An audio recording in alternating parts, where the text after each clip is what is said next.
Comment tu vendrais ça, vas-y? Pour moi ce stylo.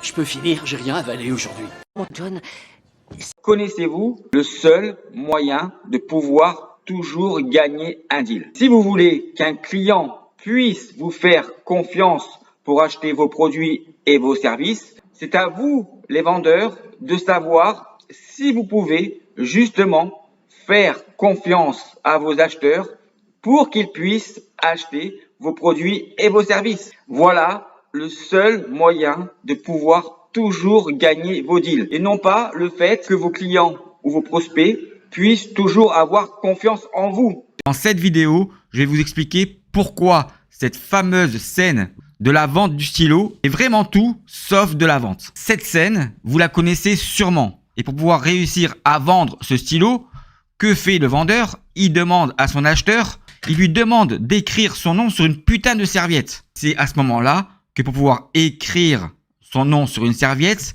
il lui faut un stylo. Et pourquoi cette scène est tout sauf de la vente? Je vais vous le dire maintenant. D'abord, la première chose est d'avoir répondu, c'est l'offre et la demande.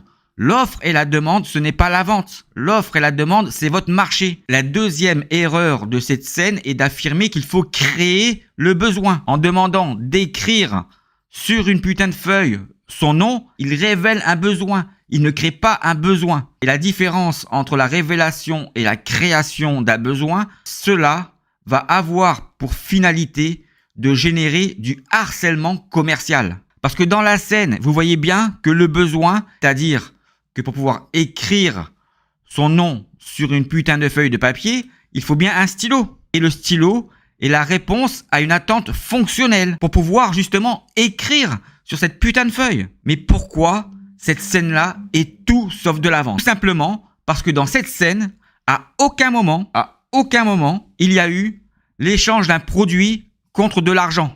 Voilà pourquoi cette fameuse scène est tout sauf de la vente. Pour terminer cette vidéo, maintenant que vous savez pourquoi cette fameuse scène est tout sauf de la vente, excusez-moi d'avance d'être grossier avec vous maintenant, mais la prochaine fois que vous allez perdre un deal en imaginant que cette scène est de la vente, alors je vous souhaite d'avoir bien mal au cul la prochaine fois que vous allez perdre un deal en ayant imaginé que cette scène est une scène qui va vous permettre de gagner vos deals. vous attendez, car celui qui parle en premier a perdu.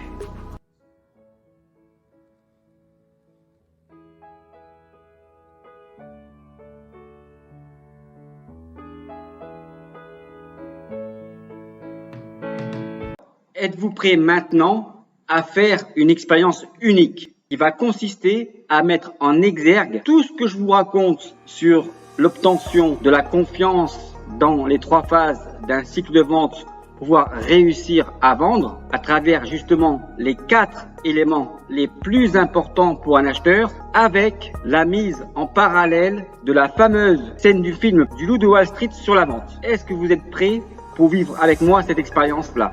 Moi, ce qui m'intéresse, c'est de travailler avec vous, non pas sur les différentes formes de contenant de la vente, mais sur son contenu. Vous êtes prêts? On y va. Vous attendez, car celui qui parle en premier a perdu. Voilà, ça, effectivement, j'ai fait dernièrement une vidéo sur le sujet où on apprend dans l'utilisation des différentes techniques de vente sans comprendre comment fonctionnent les 4 paramètres les plus importants pour un acheteur pour obtenir sa confiance, que le vendeur doit se taire après l'annonce du prix. Alors, effectivement, c'est important. Mais, encore une fois, si vous ne comprenez pas en réalité pourquoi cela arrive et en réalité ce qui déclenche le fait de se taire par rapport à l'annonce d'un prix, cela veut dire que lorsque vous faites cela dans l'utilisation de vos techniques sans comprendre le mécanisme naturel et humain de la confiance, en réalité, je suis désolé de vous le dire, cela peut-être va vous contrarier, mais vous ne travaillez pas pour pouvoir gagner des affaires. Vous ne travaillez pas pour gagner des opportunités commerciales. Ce que vous faites en faisant le silence après la remise orale d'un prix, essayez en réalité dans votre processus commercial de ne pas perdre le deal. Pourquoi? Parce que, encore une fois, si vous connaissez le mécanisme naturel et humain des 4 paramètres de la confiance, vous saurez et vous comprendrez facilement qu'il ne faut surtout pas se justifier par rapport à l'annonce d'un prix, parce que ça, vous l'avez construit avant. C'est cela qui provoque justement le silence. Ne vous justifiez pas par rapport à l'annonce du prix que vous venez faire. Mais pour faire cela, il faut l'avoir fait correctement dans les différentes phases de la découverte et de la démonstration ou de la présentation. On continue ? Je suis désolé, je vous remercie de votre appel. Il faut vraiment que j'y réfléchisse et que j'en parle avec ma femme. Est-ce que je peux vous rappeler ? Ils savent plus quoi faire. Faut qu'ils y pensent, faut qu'ils en parlent à leur femme ou à la petite souris. Voilà, ils savent plus quoi faire, il faut qu'on en parle avec ma femme, etc.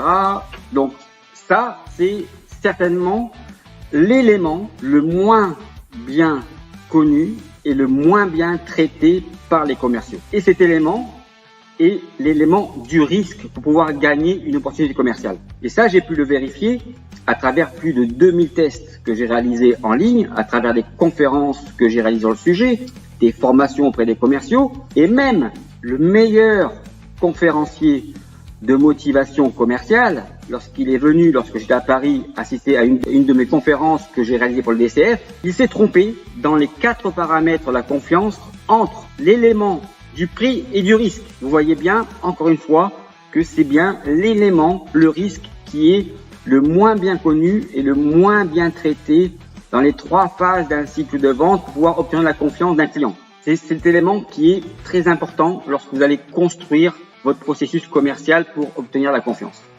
À ce moment-là, on s'en fout de ce qu'ils disent. Le seul truc qui les retient, c'est qu'ils n'ont pas confiance en vous, les gars. Et pourquoi ils auraient confiance ? Regardez-vous, une bande de pauvres vendeurs véreux, pas vrai ? Effectivement, cette scène, moi, elle m'a fait rire lorsque je l'ai vue au cinéma, et peut-être vous aussi, lorsqu'il s'adresse aux commerciaux, en leur disant, regardez, pourquoi ils auraient confiance en vous, bande de vendeurs ou de commerciaux véreux. Et peut-être que là, et donc j'extrapole, mais peut-être que ça va pas non plus vous faire très plaisir, et qu'effectivement, par rapport à l'ensemble des tests que j'ai pu réaliser, l'ensemble des conférences que j'ai faites sur le sujet, des formations, j'ai pu constater que 93% des personnes, des vendeurs, des managers, des conférenciers, des patrons d'entreprise, des personnes en général, ne connaissent pas comment fonctionnent les 4 paramètres de la confiance les plus importants pour un acheteur pour pouvoir réussir à vendre. Et donc, quand vous ne savez pas comment fonctionnent les 4 paramètres les plus importants, vous pensez que pour pouvoir réussir à vendre, il faut mentir, bidouiller, tricher pour pouvoir obtenir la confiance de vos clients. On continue ?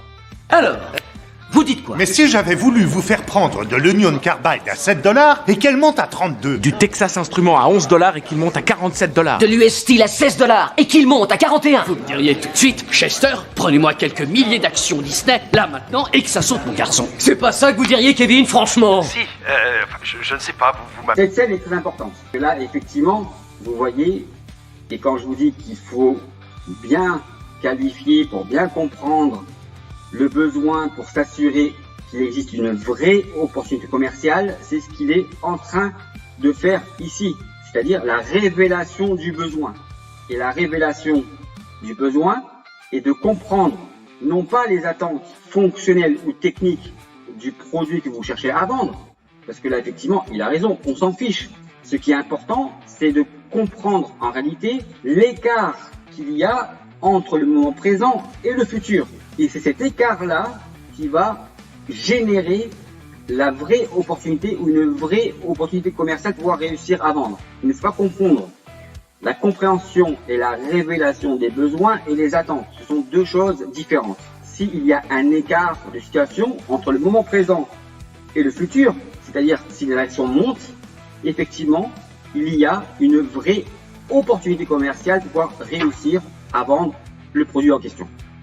Là, comme ça, je ne vous connais pas. Je suis bien d'accord avec vous. Vous ne me connaissez on pas peut et moi prendre un non plus. moment pour se présenter. Je m'appelle Holden Kopferberg. Robbie Feinberg. Chester Mig. Je suis le vice-président de Stratton Oakmont. Et je vais très vite me placer comme le Premier des courtiers de ma boîte l'an On prochain. n'arrive pas à ce niveau en perdant de Oui, l'argent, bien sûr, je Stanley. comprends parfaitement, je vous remercie.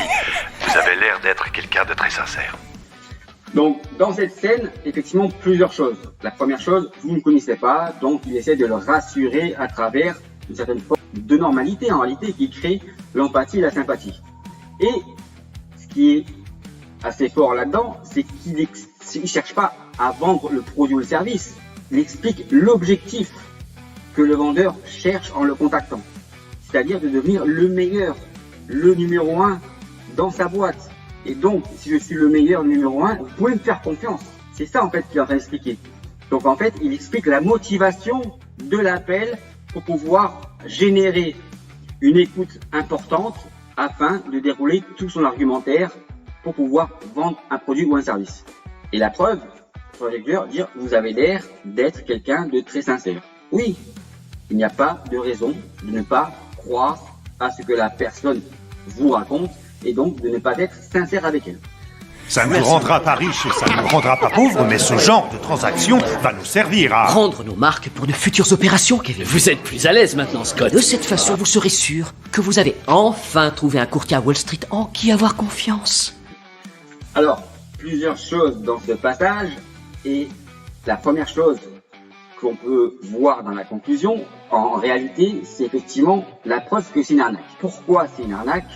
Parce que si vous connaissez le fonctionnement naturel et humain des 4 paramètres de la confiance dans les 3 phases d'un cycle de vente, à aucun moment dans les 3 phases de votre cycle de vente, vous n'avez besoin de dire ou de demander à votre interlocuteur d'avoir confiance en vous. La confiance, elle va arriver naturellement à la fin dans le bon traitement des 4 paramètres dans les 3 phases d'un cycle de vente.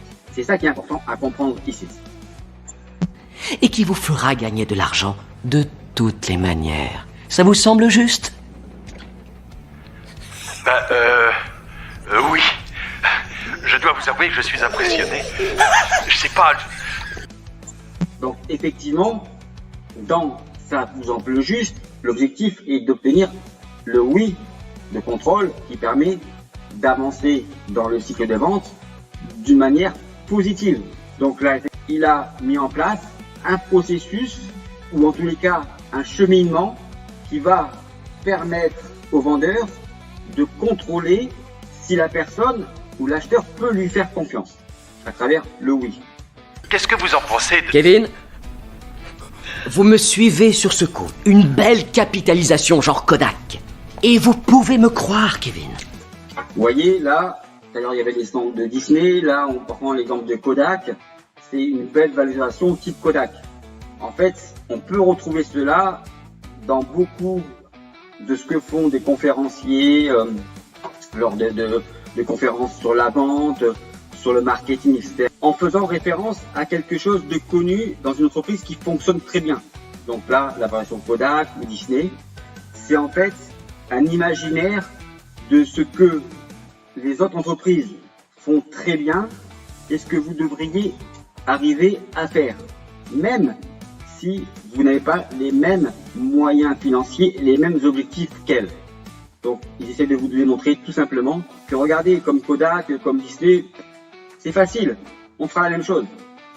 Et là, il peut y avoir une sorte, c'est à vous de juger si effectivement vos attentes et vos besoins sont, en tous les cas, les moyens que vous allez pouvoir mettre en place seront les mêmes que Kodak, qu'Amazon, que IBM, que peu importe en réalité l'entreprise que vous allez choisir comme... Le seul problème que vous allez avoir sera de ne pas en avoir acheté plus. Qu'est-ce que vous en dites?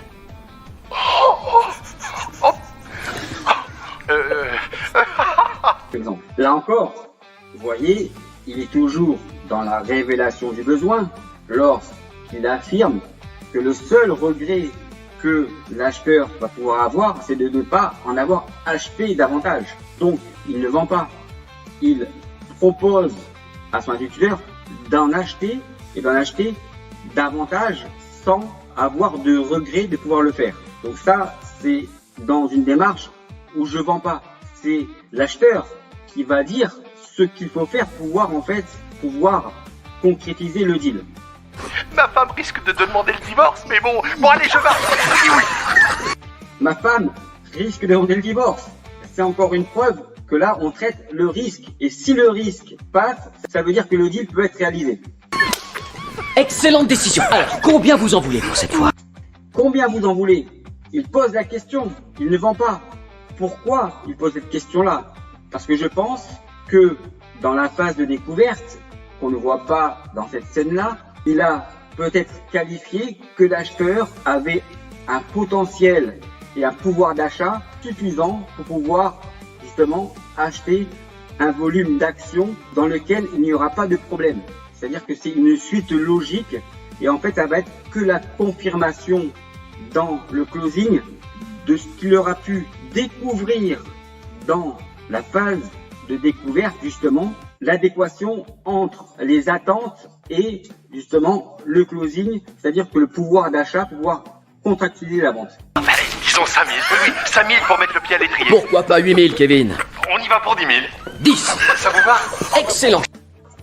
Vous voyez, l'acheteur dit 5000 et lui il réenchérit, il fait une contre-proposition, pourquoi pas 10 000? Effectivement, ce chiffre 10 000, il sort pas du chapeau.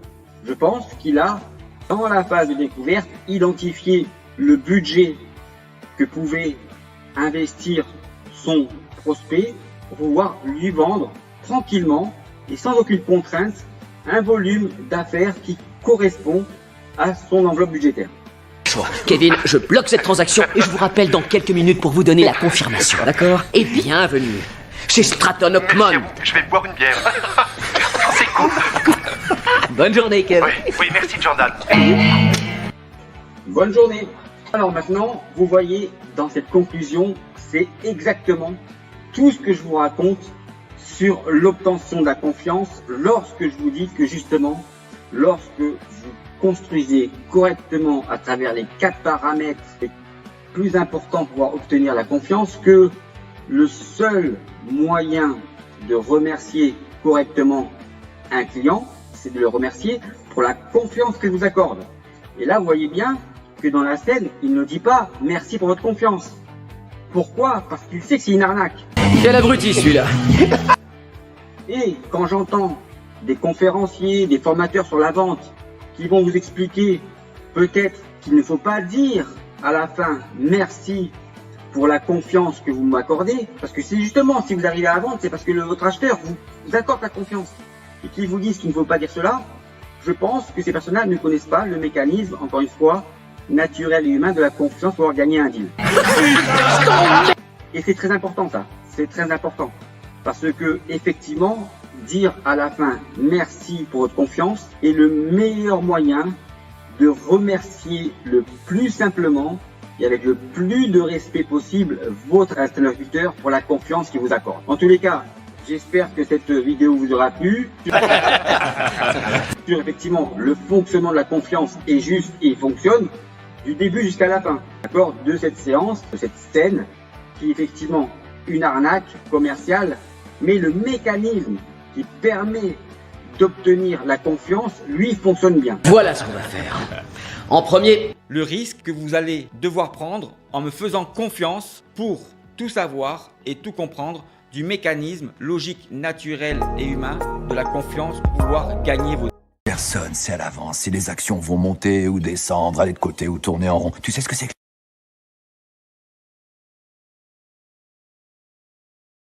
Le seul secret dans la vente pour pouvoir toujours réussir à vendre est de savoir faire confiance au fonctionnement de la confiance. Non, ça n'a rien à voir, la finance c'est du baratin, du bluff. ça marche ce truc. On lance dessus et il colle. Oui. Pour contrôler la confiance que vous pouvez accorder à vos prospects pour qu'ils puissent devenir vos clients. En premier, Le seul et unique fonctionnement des 4 éléments les plus importants pour un acheteur dans les 3 phases d'un cycle de vente. Pour contrôler la confiance que vous pouvez accorder à vos prospects pour qu'ils puissent devenir vos clients. Vendez-moi ce stylo. Dans cette vidéo, je vais t'expliquer pourquoi cette phrase est ancrée à tout jamais dans ton cerveau de vendeur. Mais avant, vendez-moi ce stylo. Vendez-moi ce stylo. Vendez-moi ce stylo. Et vendez-moi ce stylo. On est bien d'accord que ces 4 stylos ont bien la même fonction et ils ont tous bien la même finalité. Ces 4 stylos font bien exactement la même chose et répondent bien exactement aux mêmes besoins. Ces 4 stylos sont bien tous différents. Et ces 4 stylos ont bien un prix de vente différent également. Pourtant, ces 4 stylos ont tous un point commun. Et sans ce point commun, personne ne pourrait acheter n'importe lequel de ces 4 stylos pour pouvoir l'utiliser. Ce point commun est une partie intégrante des 4 paramètres de la confiance dans la vente pour pouvoir réussir à vendre. Alors si vous pensez avoir trouvé le point commun, dites-le moi en commentaire. Mais pourquoi cette phrase « Vendez-moi ce stylo » est ancrée dans votre cerveau de vendeur à tout jamais? Tout simplement parce que le sens des mots qui sont utilisés dans cette phrase a généré dans votre cerveau de vendeur une dissonance cognitive. Car le job d'un vendeur est de dire tous les jours à ses clients « Achetez-moi ce stylo » et non pas « Vendez-moi ce stylo ». Et dans la vente, la finalité de savoir créer une dissonance cognitive a pour objectif de générer le doute dans le cerveau d'un acheteur qui pense connaître son besoin. Mais cet acheteur ne sait pas encore ce qu'il y a de mieux et de meilleur pour lui. Autrement, explique-moi comment tu peux faire pour vendre ton stylo si tu ne sais pas ce qu'il y a de mieux et de meilleur pour ton acheteur. Comment peux-tu faire pour vendre sans savoir si ton acheteur peut réellement acheter ton stylo? Quel que soit le stylo que vous devez vendre, je vous explique dans ma formation Close the Deal comment et dans le détail tout ce qu'il va se passer dans votre cycle de vente pour que votre client puisse acheter votre stylo. Dans ma formation, tu comprendras pourquoi quand un client achète ton stylo, le mécanisme de la confiance est toujours le même. Il fonctionne toujours de la même manière, quel que soit le stylo que tu dois vendre. Si tu arrives à me prouver que le fonctionnement logique, naturel et humain des 4 éléments les plus importants pour un acheteur ne fonctionne pas pour que tu puisses vendre ton stylo, alors je m'engage à te rembourser l'intégralité de ton investissement financier. Voilà ma promesse et mon engagement. En attendant, je vous souhaite à tous et à toutes une excellente journée, de très bonnes ventes et surtout, n'oubliez pas de prendre soin de vous et soin des autres. Et n'oubliez pas de mettre en commentaire le point commun si vous pensez l'avoir identifié. À bientôt.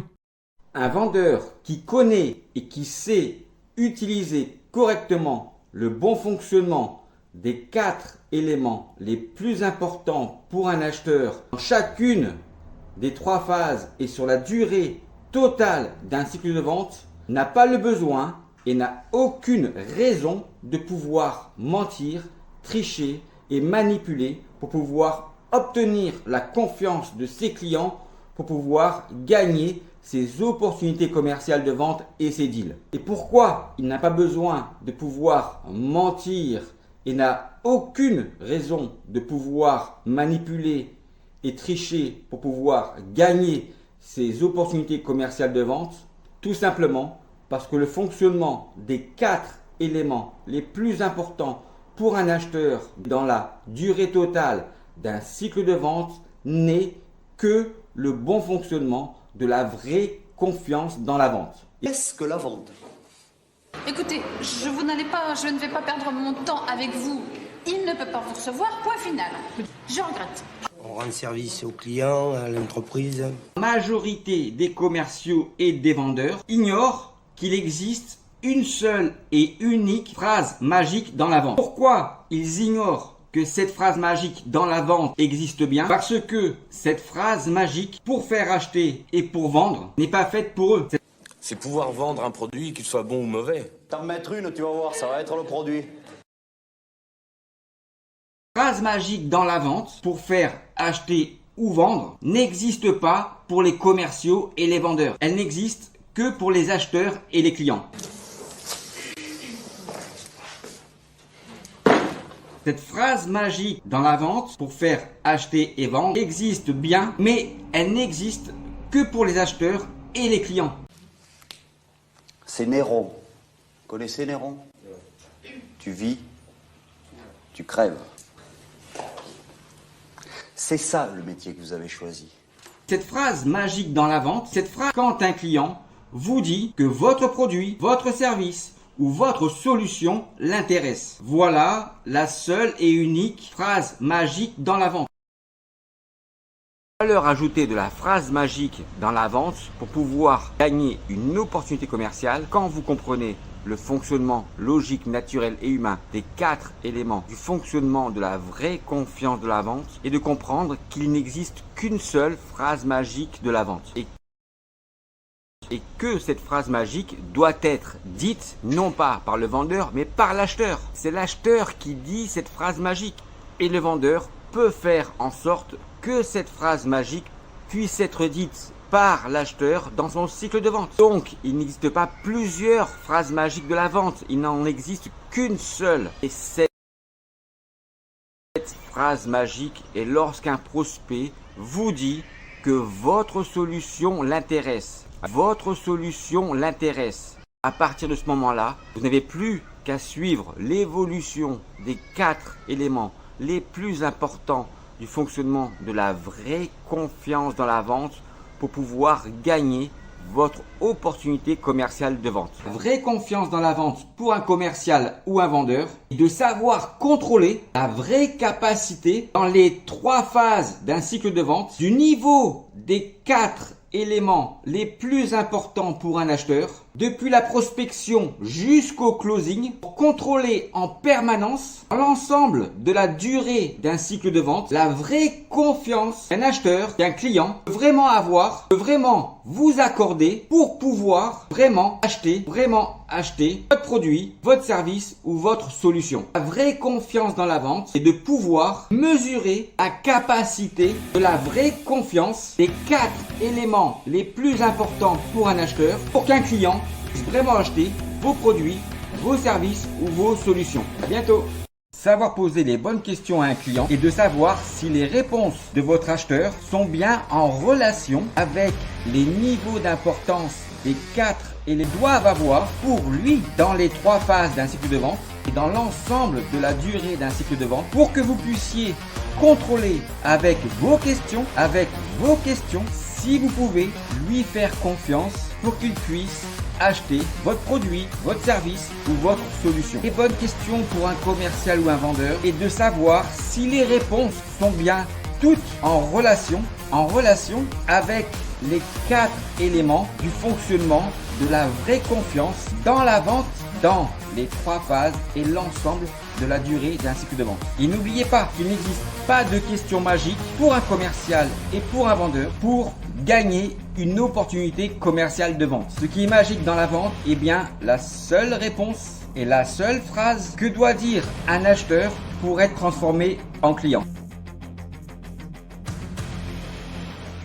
Alors, tu souhaites vraiment savoir ce qu'est le closing de vente ? Le closing de vente est simplement le fait de ne pas laisser à ton prospect un autre choix que celui de te faire confiance. Point barre. Quand un vendeur ne sait pas utiliser correctement dans l'ensemble de son cycle de vente depuis la phase de prospection jusqu'au closing, le bon fonctionnement logique, naturel et humain des 4 éléments les plus importants du fonctionnement de la vraie confiance dans la vente, alors ce vendeur sera obligé de pouvoir mentir, tricher et manipuler ses clients pour qu'ils puissent essayer de ne pas perdre son opportunité commerciale de vente.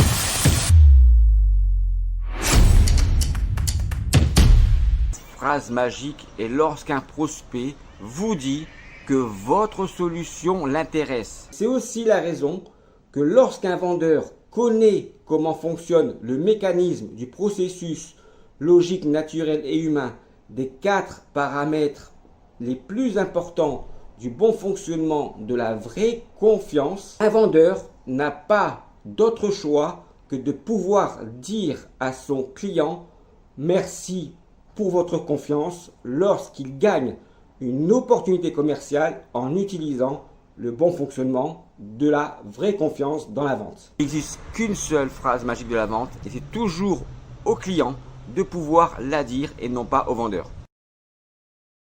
À bientôt.